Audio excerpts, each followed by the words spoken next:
आगे बढ़ते हैं। डीबीएमएस का 10th वीडियो है ये, और हमने क्वेरीज देखी थी पिछली बार। अब हम एक कदम आगे बढ़ते हैं, एटलीस्ट ओनली एटमोस्ट वाली क्वेरीज देखते हैं।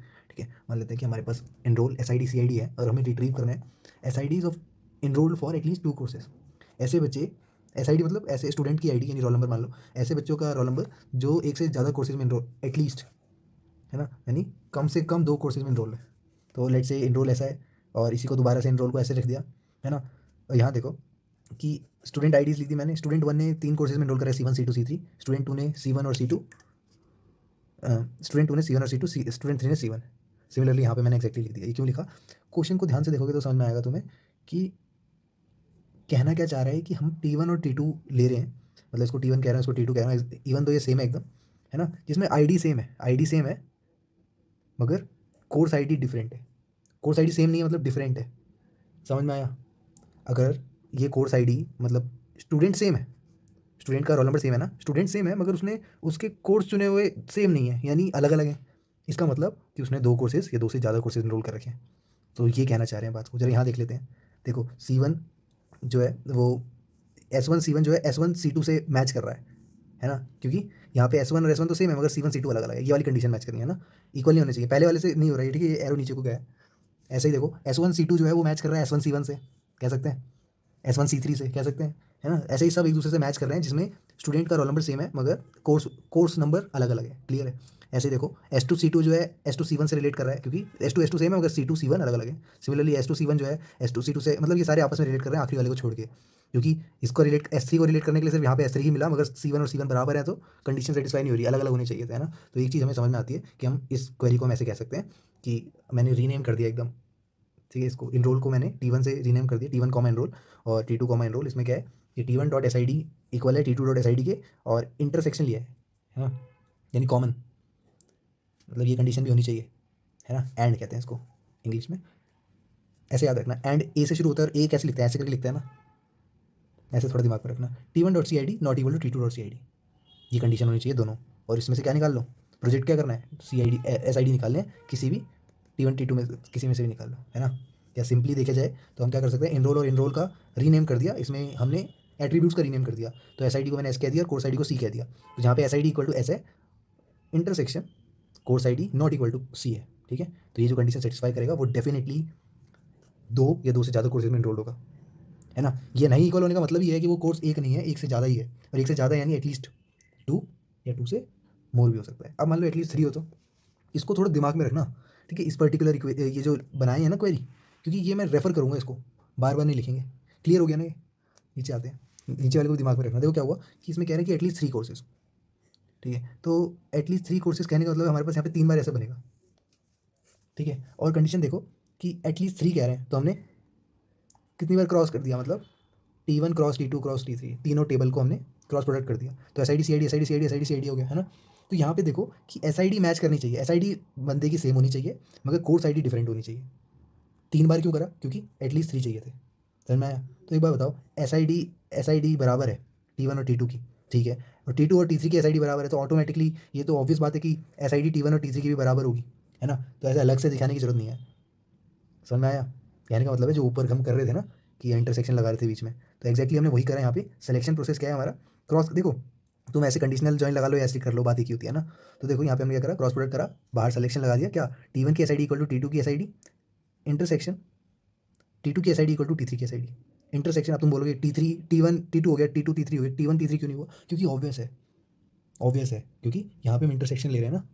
तो अगर A B के बराबर है, B और C बराबर है, तो A और C ऑटोमेटिकली बराबर हो गए ना। तो बोलोगे तो ठीक है मान लिया, मगर नीचे तुमने 3 क्यों लिए। तो देखो कोर्स ID के बराबर नहीं होनी चाहिए, कोर्स ये वाली कोर्स ID इसके बराबर नहीं होनी चाहिए, है ना। तो वही T1 dot CID course ID not equal to T2 dot course ID, intersection T2 की कोर्स ID T3 की कोर्स ID के बराबर नहीं होनी चाहिए। और ये कंडीशन भी होनी चाहिए, क्योंकि ये गारंटी नहीं कहता कि ये दोनों इक्वल नहीं है, ये दोनों इक्वल नहीं है, इसका मतलब ये दोनों नहीं हो सकते, समझ में आया। जैसे ये 2 है, ये 5 है, 2 और 5 बराबर नहीं होते, ये 5 था, ये भी 2 है, 2 और 5 5 और 2 बराबर नहीं होते, मगर 2 और 2 तो बराबर होते हैं ना। इसलिए ऐसी कंडीशन भी नहीं होनी चाहिए जहाँ पे ये दोनों बराबर हो, ठीक है। क्लियर हो रहा है। तो this is the query for at least 3 courses, ठीक है। अब तुम सोच रहे होगे कि मान लो हमारे पास 100 टपल्स हैं, तो 100 × 100 है ना, ये क्या क्रॉस प्रोडक्ट बहुत ज़्यादा हो रहा है ना। तो रिप्रेजेंट करते टाइम रिलेशनल अलजेब्रा में क्वेरी हम इतनी बड़ी लिखते हैं, मगर SQL जो ऑप्टिमाइज़ कर देता है ये सब काउंटिंग, ग्रुप बाय, हैविंग, ये सब क्लॉजेज यूज़ होते हैं ना एसक्यूएल में। अभी हम इसके बाद एसक्यूएल ही पढ़ने वाले हैं, ठीक है, तो उसमें हम देखेंगे, है ना। तो ऑप्टिमाइज़ वो खुद कर देता है, तो ऐसा घबराने की बात नहीं कि ये एकदम ऑप्टिमाइज़ है नहीं। नेक्स्ट देखो, अब आते हैं, एटलीस्ट हो गया, अब बात करते हैं हम ओनली की, उसके बाद एटमोस्ट की, ठीक है। ओनली ओनली सुनने में बड़ा आसान लग रहा है कि भाई आसान ही होगा, ये एटलीस्ट से एक कदम आ गया। देखो कैसे, SID enrolled only one courses, one course, एक ही कोर्स में एनरोल है। मान लो कि हमारे पास ये एनरोल है, तो यहाँ पे पहला बच्चा, पहला रोल नंबर जो है वो तो 3 कोर्स में है, दूसरा रोल नंबर 2 कोर्स में, तीसरा रोल नंबर सिर्फ एक ही कोर्स में है। तो हमें ऐसा ढूंढना है, इसको ढूंढना है। तो एक बात बताओ कि मैं ऐसा कर दूं कि student enrolled at least one course पकड़ लूँ, यानी ये एक्चुअली में एनरोल नाम की जो टेबल है ना, वो बता ही ये रही है, क्योंकि यहाँ पे नल वैल्यू तो कहीं लिखी नहीं है, तो ये कहना ये चाह रही है कि ये सारे बच्चे एनरोल हैं किसी न किसी कोर्सेज में, है ना। तो student enrol at least one course, तो कौन से हो गए, student 1, student 2, student 3, distinct values आ गई, ठीक है। माइनस कर देंगे स्टूडेंट एनरोल एटलीस्ट 2 कोर्सेज, तब जाके ओनली वन आएगा। सोच के देखो, थोड़ा वीडियो पॉज करो, थोड़ा सोच के देखो क्या कहना चाह रहा हूँ। कि ऐसा बच्चा जिसने कम से कम एक कोर्स में एनरोल करा है उसको हम सबट्रैक्ट कर देते हैं, ऐसा बच्चा जिसने कम से कम 2 कोर्स में एनरोल करा है, तो बचेगा कौन सा, जिसने सिर्फ एक कोर्स में एनरोल करा है। वो फोकस बिगाड़ दिया क्या, हाँ, ठीक है। सुना है, तो ऐसे बच्चे जिसने एटलीस्ट 2 कोर्सेज में एनरोल करा है वो है S1 और S2। जब इन दोनों को सबट्रैक्ट करेंगे तो S3 इज द आंसर, वही आ रहा है। तो हम एक्चुअली में क्या करने वाले हैं, ये पहला क्वेरी तो बहुत आसान है, एनरोल में से SID तुम्हें प्रोजेक्ट कर देनी है, ठीक है। तो एनरोल बनाई इसलिए कि कोई ना कोई कोर्स में एनरोल हो, माइनस करेंगे, ये देखो मैं इस क्वेरी को आखिरी बार लिख रहा हूँ, बार बार नहीं लिखेंगे, ठीक है। मतलब at least student enrol at least 2 courses हम डिस्कस कर चुके हैं, कहाँ पे, ये रहे यहाँ पे, तो वही यहाँ पे लिख दिया मैंने एनरोल को, और SID को यहाँ पे लिख दिया है, ठीक है। तो यहाँ पे कंडीशन क्या है, SID इक्वल टू S होगा, दैट इज रीनेम्ड वन, और intersection of CID not equal to C होगा, तो इन दोनों को सेपरेट कर देंगे, ओनली वन आ जाएगा, ठीक है। तो स्टूडेंट एनरोल एटलीस्ट 2 कोर्सेज जो है ये हम डिस्कस कर चुके हैं, तो बार बार एक्सप्लेन नहीं करेंगे, अभी भी डिस्कस करें, ठीक है। क्यों एम्फेसाइज कर रहा हूँ, क्योंकि अगर क्वेश्चन होता कि SID एनरोल ओनली 2 कोर्सेज, तो हम क्या करते, ओनली 2 कोर्सेज में पहले तो हम एटलीस्ट 2 कोर्सेज, ठीक है। सोच के देखो कि मैं बोल रहा हूँ कि ऐसे बच्चे बताओ जो सिर्फ 2 ही कोर्स में एनरोल है, सिर्फ 2, तो तुम बोलोगे कि क्यों ना हम ऐसे बच्चे निकालें कि कम से कम वो 2 कोर्स में एनरोल हो। तो सोचो वेन डायग्राम कैसे जा रहा है, कम से कम 2 कोर्स में एनरोल है, यानी वो 2 में तो है ही, उससे ज़्यादा कितने भी हो सकते हैं, उसमें से माइनस कर दिया जो एटलीस्ट 3 कोर्स में एनरोल है, यानी 3 में तो है ही, 3 से ज़्यादा कितने भी हो सकते हैं, तो बचा क्या, सिर्फ 2 वाले ना। तो इस तरह से हम सॉल्व करते हैं, तो अब इसको बताने की जरूरत नहीं है, ये दोनों क्वेरी हम राइट प्रीवियस 2 क्वेरीज, ठीक है, जो हम डिस्कस कर चुके हैं एटलीस्ट वाले केस में, वो दोनों क्वेरीज को यहाँ लिखना है, ठीक है। अब आ जाते हैं एक कदम आगे, दैट इज एटमोस्ट। हमने एटलीस्ट डिस्कस करा, only one only two discuss करा, अब एटमोस्ट डिस्कस करते हैं। एटमोस्ट मतलब ज़्यादा से ज़्यादा, एटमोस्ट वन यानी हद से अधिक। अब बुरी बात पिछले क्वेश्चंस में ये थी कि उसमें सिर्फ एक ही टेबल थी, दैट इज इनरोल टेबल, तो उस पर्टिकुलर केस में तो क्या होगा, सेम क्वेरी आ जाएगी, है ना। नहीं समझे कि इनरोल के अंदर जो जो बच्चे कोर्स में इनरोल हैं वो सेम क्वेरी तो लाएंगे, कुछ ऐसा केस तो है ही नहीं। देखो एटमोस्ट वन होता है कि कम से कम एक, है ना, और इसमें ज़ीरो भी इंक्लूड होता है कि कोई ऐसा बच्चा भी निकला, मान लो स्टूडेंट नाम का टेबल था, S4 ने किसी में एनरोल ही नहीं किया, ठीक है, तो ऐसा केस भी हो सकता है, और S3 ने सिर्फ एक ही में एनरोल करा। तो समझ में आ रहा है क्या हो रहा है कि यहाँ पे हम ऑल स्टूडेंट माइनस कर रहे हैं, स्टूडेंट एनरोल एटलीस्ट 2 कोर्सेज, तो सभी बच्चों में से जिन्होंने कम से कम 2 कोर्सेज में एनरोल करा है उसको हटा देंगे, तो सिर्फ वही बचेंगे जिन्होंने एटमोस्ट एक कोर्स में एनरोल करा है। इसको थोड़ा दिल से सोचो, मतलब ऐसे मत करो कि याद कर देना है ना। तो यहाँ पे हमने क्या करा, SID स्टूडेंट का प्रोजेक्ट कर लिया, सेपरेट करा, इसकी क्वेरी लिखने की जरूरत नहीं है मेरे को, बात हो चुकी है, ठीक है। अब एटमोस्ट 2 कोर्सेज के लिए क्या होगा, सोचिए देखो कि सारे बच्चे माइनस एटलीस्ट 3 कोर्सेज वाले, तो एटमोस्ट 2 कोर्सेज हो गए, बन रहा है ना पैटर्न, समझ में आ रहा है। तो this can be the query. एक और बात ध्यान देने लायक है कि अगर if no student SID name table, अगर स्टूडेंट SID नेम टेबल नहीं होगी ना, तो ओनली वन और एटमोस्ट गिव सेम रिजल्ट, ठीक है। थोड़ा सोच के देखना इसको, मैंने अभी बताया भी तुम्हें कि अगर स्टूडेंट नाम की टेबल, देखो ये क्वेरीज कैसे आ रही हैं, स्टूडेंट नाम की टेबल की वजह से आ रही है ना। तो अगर ये टेबल एग्जिस्ट नहीं करेगी तो इनरोल ही होगी तुम्हारे पास, तो उसमें कोई ना कोई तो इनरोल होगा, तो वो ओनली वन और एटमोस्ट वन वाला सेम केस आ जाएगा, ठीक है। आगे बढ़ते हैं एक कदम, एक कदम आगे क्या है कि रिलेशन आर है विद एक्स सेट, अच्छा क्वेश्चन है आज ज़्यादातर, ठीक है, जो प्रीवियस ईयर आए हुए हैं और बनते हैं जिस तरह से question, relation R with X set of attributes, attributes X set of attributes हैं और एन डिस्टिंक्ट टपल्स हैं। एट्रीब्यूट्स मतलब कॉलम हो गए, एक्स कॉलम है, और टपल्स कितने, एन टपल्स हैं, समझ में, टपल मतलब रोज। रिलेशन ऐसे है with Y set of attributes and M distinct tuples, ठीक है, ये N greater than zero, M greater than zero, यानी कोई ना कुछ तो रोज है ही, ठीक है, मान के चलेंगे खाली नहीं है टेबल। तो condition required to use R divide S, division operator लगाने की क्या कंडीशन होगी, तो कंडीशन है कि X is the superset of Y. कैसे, क्योंकि जब डिवाइड करते हैं हम तो इस तरह से करते हैं ना कि projection of R A B divide by projection of S B, है ना। तो यहाँ पे नीचे वाई लिखा है मैंने, ये वाई मतलब बी जो है एक ही है ना, यहाँ एक्स क्या है, 2 हैं, तो एट्रीब्यूट्स जितने हैं मान लेते हैं एक्स एट्रीब्यूट्स हैं इसमें, और इसमें वाई एट्रीब्यूट्स हैं, है ना। तो एक चीज़ समझ में आ रही है कि हमेशा वाई जो होगा, कंडीशन पूछ रहा है ना, हमेशा वाई जो होगा वो एक्स से छोटा ही होगा, डिवाइड की कंडीशन ये कहती है, वरना डिवाइड नहीं हो पाता है ना। तो इस केस में X is superset of Y, ठीक है। इसका आंसर जो भी आएगा वो क्या रिटर्न करेगा, एक टेबल रिटर्न करेगा जिस जो ए की होगी। ठीक है, कुछ ऐसा सोचना कि हम ए बी को बी से डिवाइड करें, बी और बी कट गया, ए बचा, ऐसे करके बेसिक सोच लेना। बाकी डिटेल में डिस्कस तो कर ही रखा है हमने। क्वेश्चन के 3 हिस्से थे, दूसरा हिस्सा बात करते हैं resulted attribute of set. Resulted attribute क्या आएगा बताओ, अभी भी डिस्कस करा। लेट से दोबारा से एग्जांपल देखते हैं। इस बार हमारे पास attributes A B C D हैं, ठीक है। मतलब आर में 4 एट्रीब्यूट्स हैं, यानी एक्स मान लेते हैं, एक्स 4 है ना, और एस में सी डी क्यों आएगा पता चल गया ना। जो इसका आंसर आएगा वो टेबल जो बनेगी वो ए बी नाम की बनेगी, बताया मैंने। सी डी कट गया, ये गलत तरीका है मगर समझने के लिए आसान है ना। तो ए बी बचा, तो this is what X minus Y. तो एट्रीब्यूट जो रिजल्टेड आएगा वो एक्स माइनस वाई आएगा, ठीक है। तो दो ही एट्रीब्यूट्स हैं। हाँ, अब पूछ रहे cardinality of R by S क्या होगी। कार्डिनैलिटी क्या होती है, पहली वीडियो देख लेना, नहीं तो अभी बता रहा हूँ। कार्डिनैलिटी होती है कि कितने रोज होंगे, मैक्सिमम मिनिमम। कार्डिनैलिटी जब भी पूछी जाती है तो ऐसे मैक्सिमम टू मिनिमम बताना पड़ता है। तो कितने रोज होंगे, रोज पता है ना, टपल्स अभी अभी डिस्कस हुए। तुम्हें बताया कि आर में तो एम थे एन थे, देख लेता हूँ। हाँ, आर में एन थे और एस में एम थे, ठीक है। एनीवेज अभी समझ में आएगा। तो हम क्या करेंगे, मान लेते हैं कि ये चीज़ हमने इक्वेशन दोबारा लिखी, इसमें बी के अंदर है B1 B2 B3। अब तुम्हें याद होगा यार, तो एक बार रिवाइज कर लेना, जो मैंने डिवाइड वाला वीडियो बनाया था ना वो देख लेना जाके, कहीं कन्फ्यूजन ना हो रही है तुम्हें, क्योंकि उसमें अच्छे से एक्सप्लेन करा है। A1 B1 B2 A2 A2 B2 B3 A3 B1 B2। तो देख रहे हो एक भी बार ऐसा नहीं हुआ कि सारे भी एक साथ कोई लेके गया हो, है ना। A1 अगर यहाँ पे A1 B3 भी होता तो मजा आ जाता, तब जाके डिवाइड का आंसर कुछ आता। मगर अब आंसर ही नहीं आ रहा है इसका, क्यों, क्योंकि बी के सारे सारे वो होने चाहिए थे। डिवाइड करने की कंडीशन ये है कि एम बीज होने चाहिए थे यहाँ पे, जो कि नहीं है ना। तो एम टी टेबल आ जाएगी। तो एक चीज़ हमें समझ में आता है कि मिनिमम जो होगा वो क्या होगा, 0 होगा ना। मिनिमम तो 0 होगा, समझ में आया। एम्प्टी टेबल बनी, डिवाइड तब तक माना नहीं जाता जब तक सारे बी ना आ जाए, बता दिया मैंने। क्योंकि देखो ए थ्री के साथ B1 B2 आ रहा है, मगर B3 कहाँ है। ए थ्री के साथ B3 भी होता तो A3 यहाँ लिख देता मैं, नहीं लिख पाऊंगा। समझ में आया, तो 0 तो ये समझ में आ गया, ठीक है। इसके बाद देखो कि मान लो ऐसा हो कि B1 B2 B3 हो, और यहाँ देखो A1 B1 B2 B3 A2 B1 B2 B3, तो आ रहे हैं तो A1 A2 तो आराम से आ गया, है ना। तो एक चीज़ हमें समझ में आ रही है कि अगर सारे के सारे मिल गए यहाँ पे तो n/m की फ्लोर वैल्यू आ जाएगी। फ्लोर वैल्यू क्यों बोला है, क्यों 2.5/2, है ना। यहाँ पे देखो क्या कितने हैं, 1 2 3 4 5 6, टोटल 6 है। एन की वैल्यू 6 है, एम की वैल्यू 3 है, तो आंसर आया 2। 2 आया, है ना। तो दिस इज द आंसर कि अगर एम की वैल्यू 0 से ज़्यादा होगी ना तो answer 0 to n/m floor value आएगा। क्लियर है। और अगर एम की वैल्यू 0 हुई तो यानी यहाँ पे कोई बी के एट्रीब्यूट ही ना हुए तो तब तब तो यार जितने भी एन होंगे माने जाएंगे वो। मान लो यहाँ पे कुछ है ही नहीं, तो A1 अकेला भी हो तो माना जाएगा कि हाँ A1 के साथ कुछ नहीं है तो ठीक है, ये ठीक है। A2 के साथ कुछ नहीं, तो टोटल कितने होंगे, n हो जाएंगे, है ना, 0 to n। क्लियर है, आगे बढ़ते हैं। अब ये थोड़ा सा एक टेबल टाइप बना दी हमने जिसमें सारे रिलेशन लिख रखे हैं।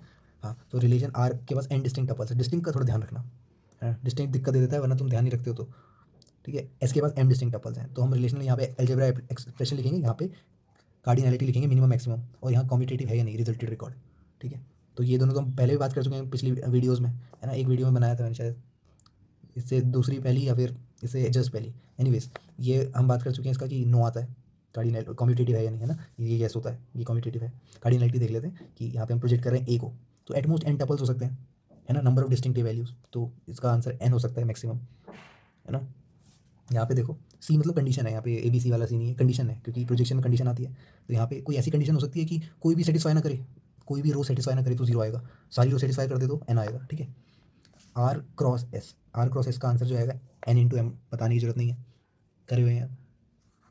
आर जॉइन एस, जॉइन जब यूज़ होता है तो तुम्हें याद होगा कि अगर कोई सिमिलैरिटी ही नहीं है तब क्या होगा, होगा ही नहीं, है ना। ये सिमिलैरिटी नज़र आ गई सारे में तो n×n भी हो सकता है, ठीक है। तो ये आर जॉइन का हमने 0 से n/m कर दिया, ठीक है। और हाँ, ये भी कॉम्यूटेटिव है। कॉम्यूटेटिव मतलब आगे पीछे लिखा जा सकता है, जैसे 2 3 6 होता है, 3 2 भी 6 होता है, तो ये कॉम्यूटेटिव है। अब यहाँ देखो लेफ्ट जॉइन में क्या है कि आर लेफ्ट जॉइन एस, इसका आंसर लेफ्ट की तरफ जा रहा है, यानी या तो आर के कितने थे, n थे ना। तो मैं मतलब जैसे यहाँ देखो मैं बताना भूल गया कि R×S में n/m क्यों आया, क्योंकि डिस्टिंक्ट था, ठीक है। ध्यान रखना, डिस्टिंक्ट इसलिए इंपॉर्टेंट है।